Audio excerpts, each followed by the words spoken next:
the needs of the community through community conversations. This is something that we recently were able to start because COVID kind of died down. And so we're having separate community conversations in different minority communities throughout the city. And it's been very, very enlightening. Our most recent one that we had was with the Asian community. And that was, I mean, it was very eye-opening, just learning of some of their struggles, not only in Frisco per se, but just in general when they migrated over to the United States. So that was very eye-opening. We had the police there, we had the FBI there, so many different community partners that also wanted to be a part of that conversation and learn so they can be better.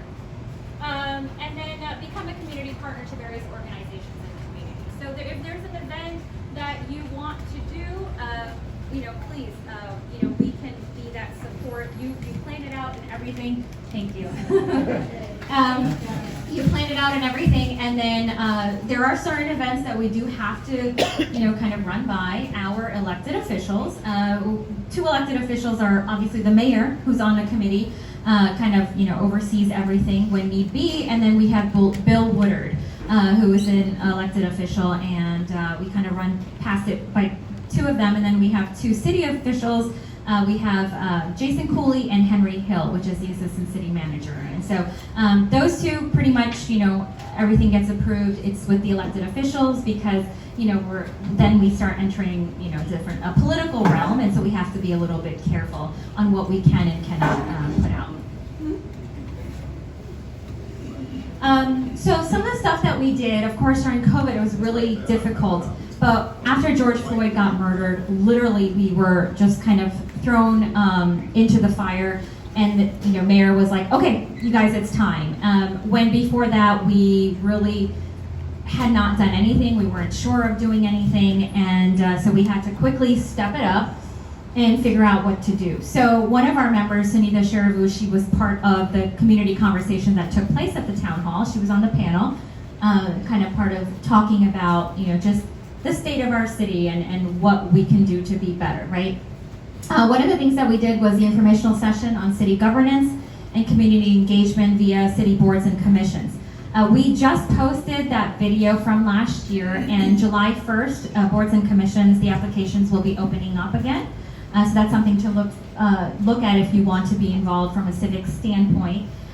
They are pretty pretty competitive to apply and then to get accepted onto a city board and commission. But I would say that if you want to continue to try, send in your application, meet with all the elected officials, have them put a face to your name. It's important. So like I said, we did that via Zoom, and the recording's up there.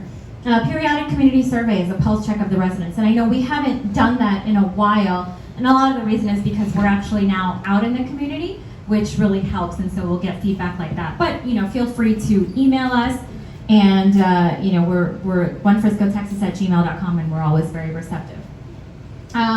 So like I said, the community conversation that took place, and we'll be doing some others, and so we're always welcome and open to ideas. We have ambassadors that also, so we have the board members and we have ambassadors. Nancy Jo, I'm going to call you out. Nancy Jo is an ambassador. So thank you, Nancy Jo, you've been amazing. And some of the things that are coming up. So one of the things that I really need you guys to mark on your calendar is October 9th. And that is when we're having Frisco's Global Village Multicultural Festival. Have any of you attended that in the past? Yes. Okay, so the first year we did it with a bang. The second, we as in just a group of us, we didn't have the Frisco Inclusion Committee. The second year, just stuff happened and it wasn't as big as we wanted it. This year, the city is depending on us. And so it's not a city event, but yes, exactly. But they're looking to us to be like, okay, make us proud. And so it has to be big and so much better than the ones that we've done in the past. So, if you're a small business or a big business, or if you want to sponsor, if you want to have a booth, we have all those details that we can provide for you. And so it's our third annual festival. Like I said, in the past, we've had 6,000 participants, 70 vendors. It can be culturally educational, so if you have a nonprofit organization or just passionate about something, you can have a booth and you can provide that information. Great food. If you have a restaurant, please. We'll have multicultural performances on the stage. And basically it's an international marketplace to highlight all these small businesses. So it's typically been a very fun event. And this time, we have city support, which is awesome as well. So these were, I won't go through all of them, but you can see just kind of the stuff that we've advocated and coordinated and supported really. And just the reach that we've gotten in the past. And look at the number 2, the Diwali reach of 20.7K. We have a huge Indian population that lives in Frisco, and so they felt very, very welcomed and included, and it was a very, very big deal, as were everything else. So Kwanza, Asian Lunar New Year, all this stuff. And I hope moving forward when the city has these events to proclamate for, public is able to come and attend. It's just from a safety standpoint, we weren't able to have that. So upcoming projects, some of the stuff that we're working on, Dining with Diversity, which is something that we've been very passionate about and hopefully we can actually implement, which is building bridges while breaking bread. And so small groups would share and learn over a meal, and we can also support local restaurants. So this doesn't have to take place in your home. This can take place in various restaurants where we also get to learn the cuisine and we also get to have conversations, right? And then, like I said, community conversations and with different communities, LGBTQ plus community, conversation with the Hispanic community, and so many more communities that live here in Frisco. Okay, and I was sent a text message that I need to remember to say. So 1 second. Like I said, I'm not the one who normally does this, so. Okay, so basically engage with our page. It's totally important so that way we can continue to brand and bring about that awareness digitally, right? So if you haven't liked it, like it, share our posts. We are running a marathon, so things won't move quickly.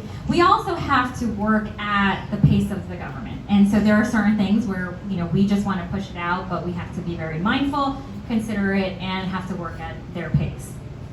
And Global Village, share the event. We need participation, we need sponsors, and we need help.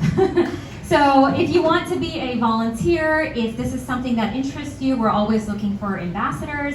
So please contact us, onefriscotexas@gmail.com. All of us are available and willing to answer any questions. So that's the Frisco Inclusion Committee. If you have any questions, please let me know.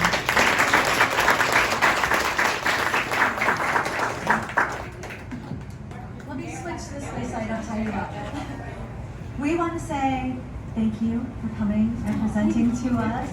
We got you a fabulous swaggy shirt. And yes, Gail. I just want to say that I think it sounds fabulous.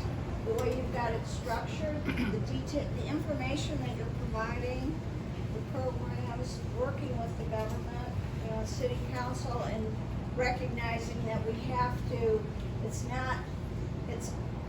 We have to work with them and where they're at and helping to bring them along, which obviously they're also recognizing these opportunities. So I really commend you. Thank you all. Thank you. And Gail, to that point, I know, apparently it may seem like, perhaps you have caught on that we're moving slowly, but we have literally moved mountains according to, a bureaucracy and at the pace they go. So please, give yourself a round of applause on that one.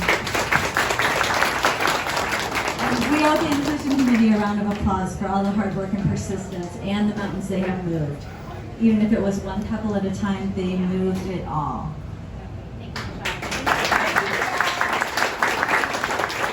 I'm sorry, did I miss a question? Yeah, I just wanted to reiterate what you talked about. It's I don't know how many people actually like their page on Facebook. They should do that. And I know whenever I see something that's shared, I put in standard so I don't see just the highlights. I see the standard comments, and then I share what they're doing because I want to be able to make sure people are aware of it in our community. So I do a lot of hopefully just pushing out that message into the city as well. So I just want to make sure everybody likes the page and does the same thing.